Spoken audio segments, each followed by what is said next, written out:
You're listening to The RealWealth Show with Kathy Fedke, the real estate investor's resource.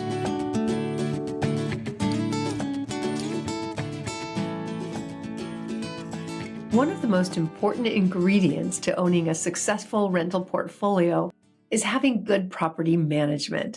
It's kind of like getting a new puppy, and then you bring it home and realize you have a new puppy. Taking care of properties can be a lot of work. I'm Kathy Fedke, and welcome to the RealWealth Show. When Rich and I started investing, we managed our own properties, and we learned very quickly that we were terrible at it. We believed everything the tenant said, and we were far too compassionate. We would just cover all the expenses, including the mortgage, if they were having a bad day. I mean, not quite, but there was always back pain, or the child was sick, or their dogs were sick, whatever it was. There was always an excuse as to why they couldn't pay the rent, and we would buy it. So we learned we were going to go broke that way and found out about this wonderful thing called property management, where somebody else will do that work for you. Our guest today is the Director of Property Management with the Baltimore team at RealWealth. She knows the ins and outs of how to be good at property management. We have a lot of raving customers of this Baltimore team, and she's here to give us some tips. So Sheila, welcome. Thank you. Thank you so much for inviting me. So you're the Director of Property Management.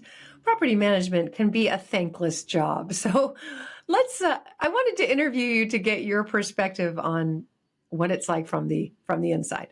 Absolutely. Yeah. So what are you seeing currently right now for rental demand in Baltimore, and specifically the neighborhoods you're in? Well, rental demand can definitely fluctuate. Sometimes we have a big push. Sometimes things get a little sparse. So there's definitely, it's intermittent. For the most part, we don't have too difficult a time finding renters that are looking to move over the course of 30 to 60 days. That's usually where we're finding applicants at. We probably receive about 250 to 300 internet inquiries on some of the properties that we have advertised. And we do as many follow-ups as we can to those guests. And we push them towards applying and screening and showing them properties. What are some of the red flags you look for when you see an application or you talk to somebody? Well, our first screening hoop that people need to jump through is our credit score requirements. So we do have a minimum credit score requirement of 525.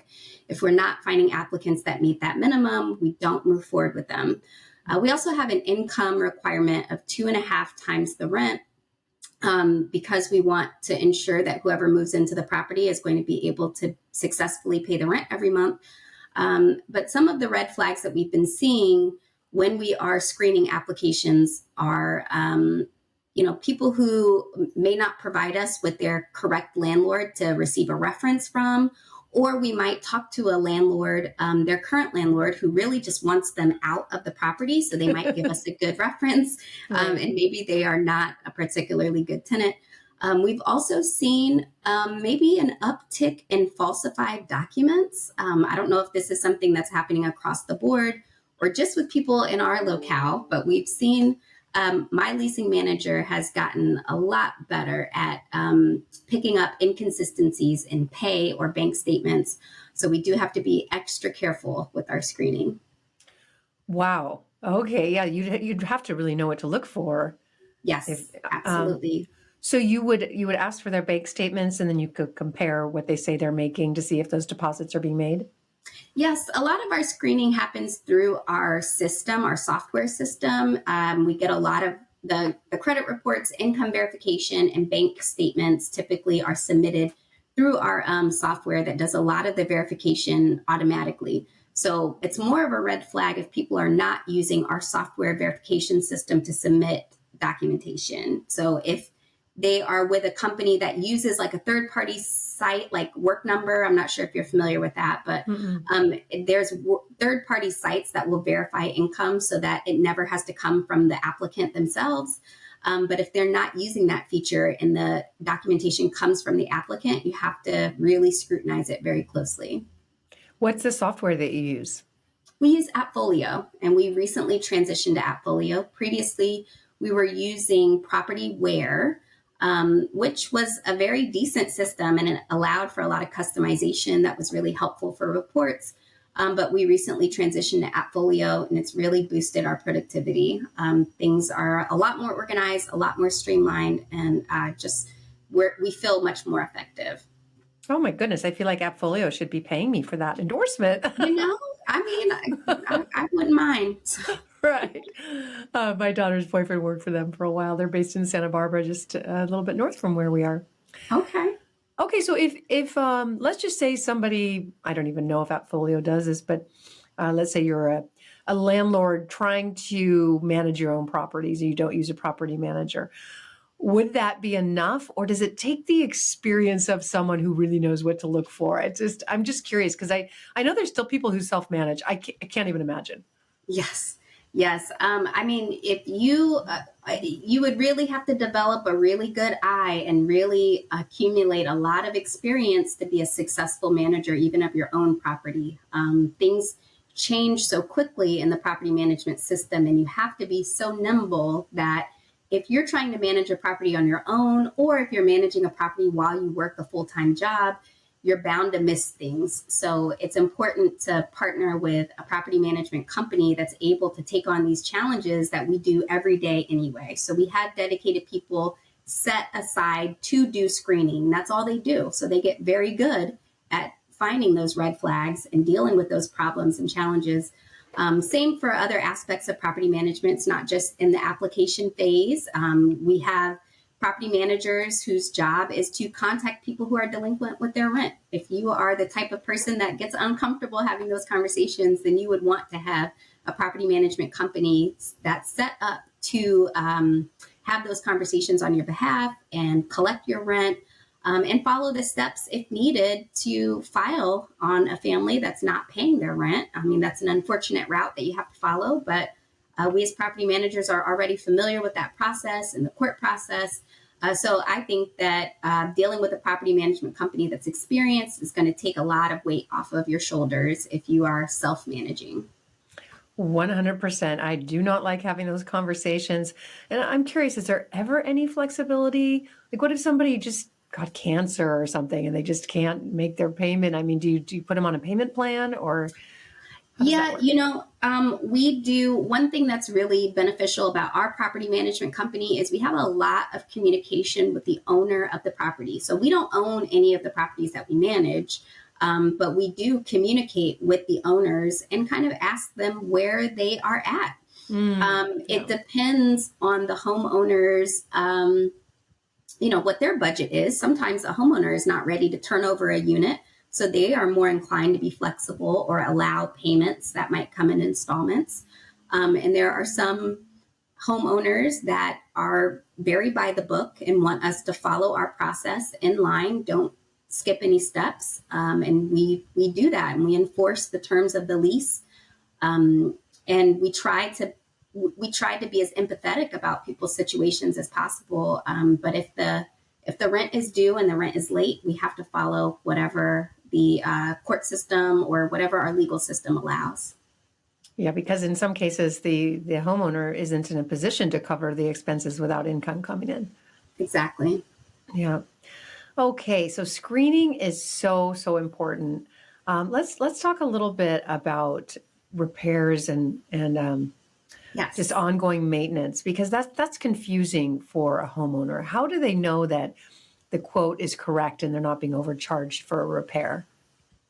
Well, when you work with a property management company as established as ours is, we have built ties and agreements with contractors and companies that will provide service for us at usually the lowest price that you can get. We try and negotiate based on giving a lot of business to specific companies that provide quality service. So we are able to feel very confident that we are quoting the best price that is in the locale that we're able to find. So I think that having those established ties really can help our homeowners trust that the quotes that we're giving them whether they vary in price up or down, they're the best price that you can find. And if it wasn't you, let's say it's just a random property manager, what are some things that you can do to make sure that there's not a lot of upcharge there? Well, having 2 to 3 different quotes to review is always helpful, just so that you know that what you're receiving is in line with the industry at the time. So I would definitely suggest getting multiple quotes if you are able to. I would suggest if you're not able to get free quotes, that you find a contractor that's able to do some sort of a virtual review of whatever the issue might be or the maintenance need might be, so they can give you a phone quote. Those are typically free. I would also say that, you just have to shop around.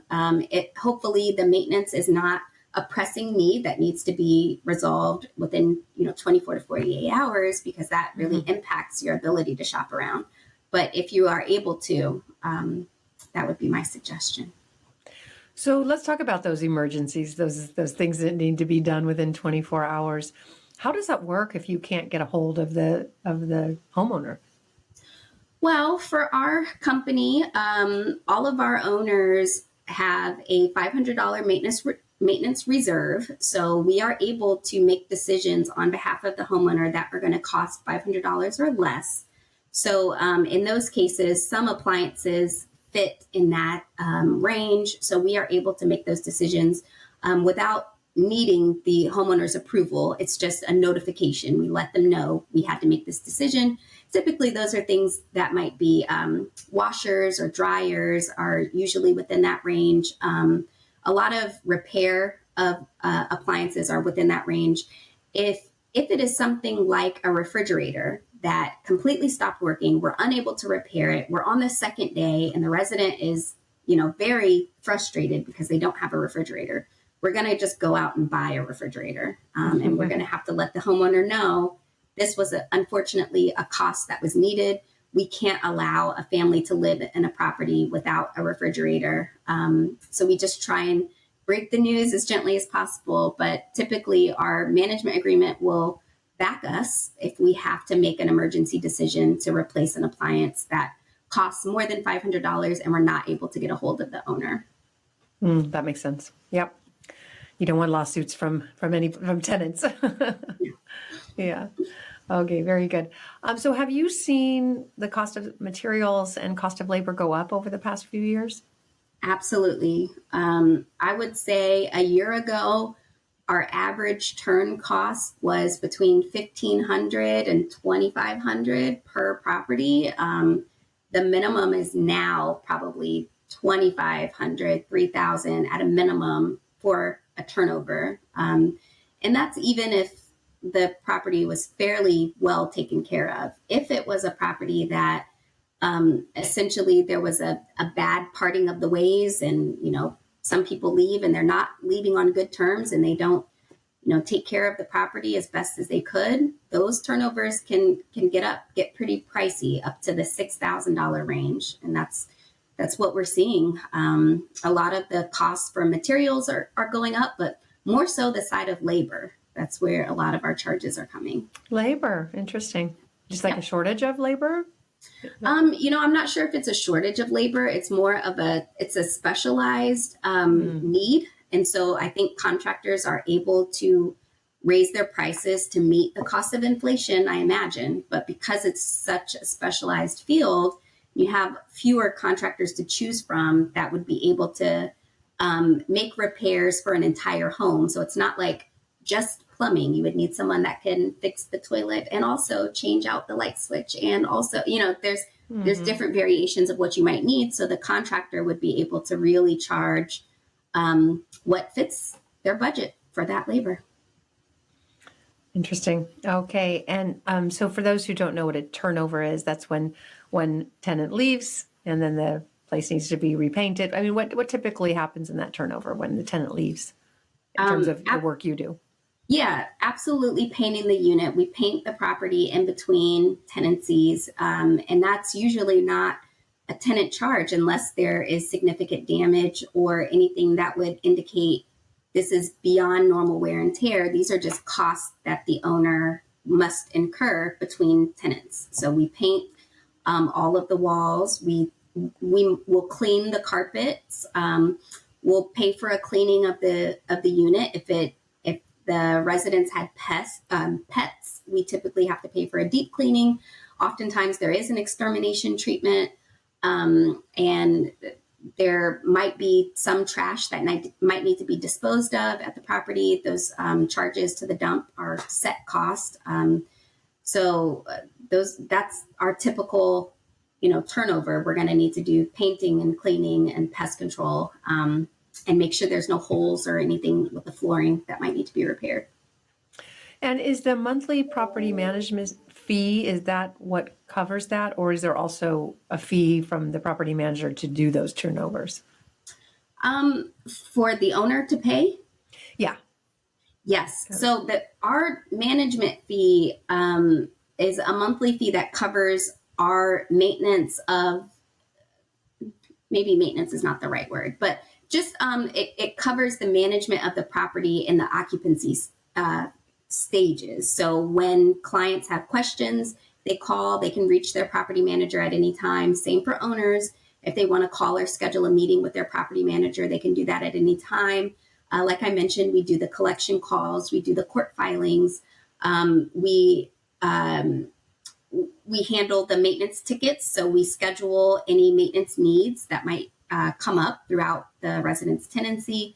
So that monthly management fee goes towards those services. When it's time for turnover, that's a separate cost. So that's once the resident moves out, we will do an assessment and put together what we call a scope of work, just to determine exactly how much it's going to cost to bring the property back into a rentable state.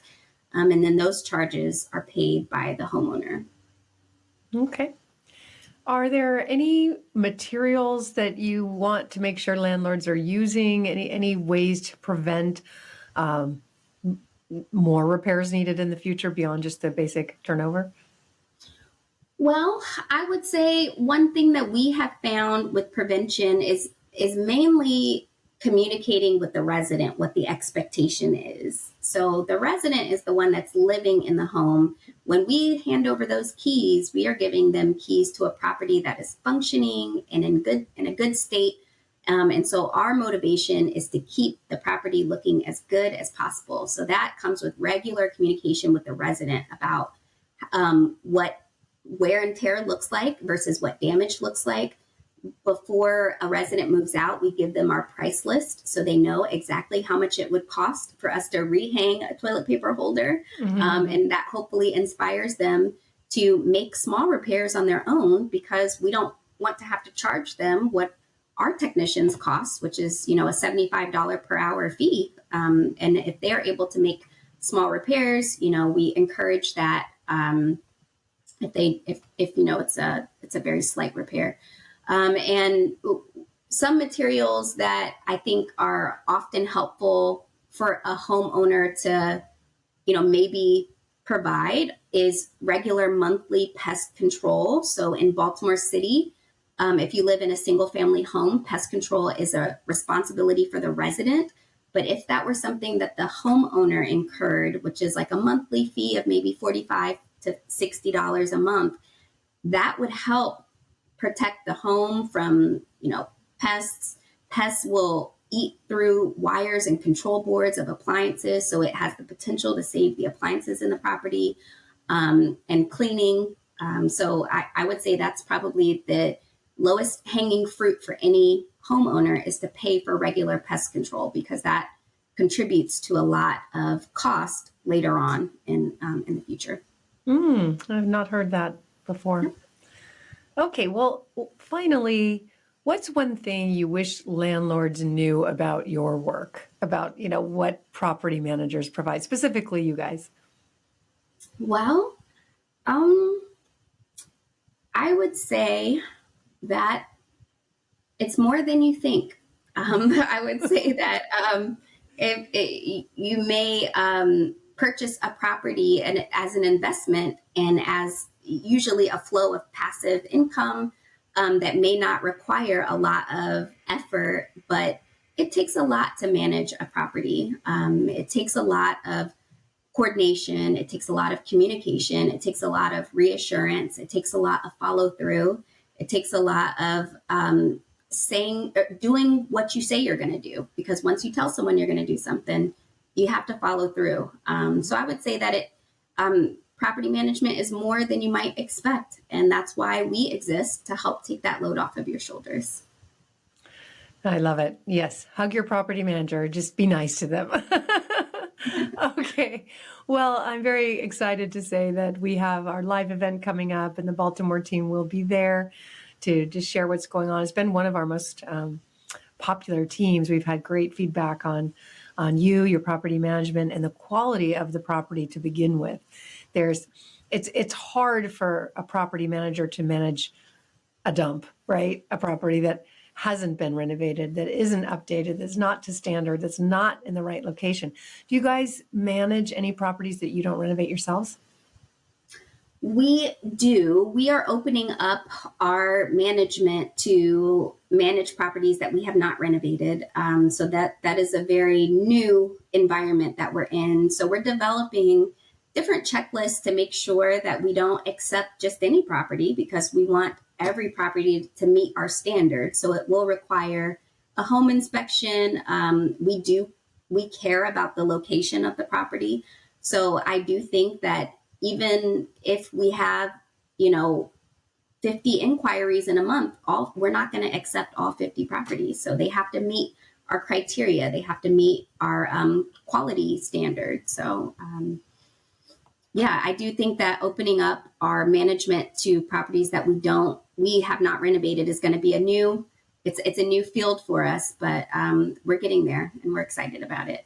Well, I love the boundaries on that, because I've been doing this a long time, and I've seen a lot of property managers implode because they took on properties that were impossible to manage.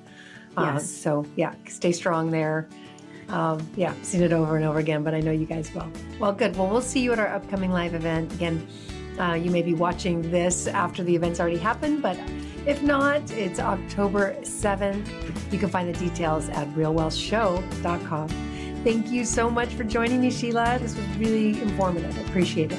Thank you so much for your time, Kathy. I appreciate you. Have a good one.